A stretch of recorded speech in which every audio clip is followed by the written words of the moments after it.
Only about half of the pilgrims made it through that first winter, and turns out a direct descendant of one of them lives right here in the tri-state. But until recently, she had no idea. Brad Underwood now with a story you'll see only right here on Local 12. This is the Mayflower. Well, not the original ship that sailed the Atlantic from England to what's now Plymouth, Massachusetts, but a replica made to scale. The ship brought more than 130 people to America in 1620.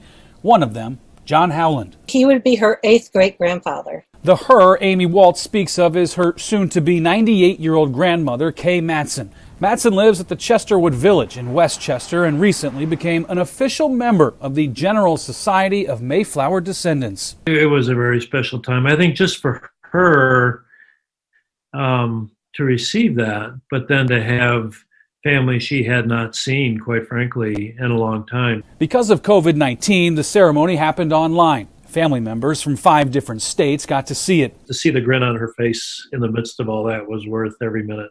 But if not for an what the heck search on the final day of an Ancestry.com subscription, Matson may not have lived long enough to even know her family history. Within 2 hours, we found our way back to Mayflower. Even more eye-opening, the family tree came this close to not growing at all. Actually fell overboard en route in a storm and grabbed the trailing rope of the ship and hung on and was spotted and hauled back aboard. And so we came about this close, literally a rope's hold away from not being here, actually. Books have been written about Howland, the boy who fell off the Mayflower, and he even got a mention in the Charlie Brown Thanksgiving Mayflower special. They just saved John Howland's life. The storm blew him overboard. Howland, an indentured servant on the Mayflower, became a free man, survived the first winter, and signed the Mayflower Compact. He married Elizabeth Tilley.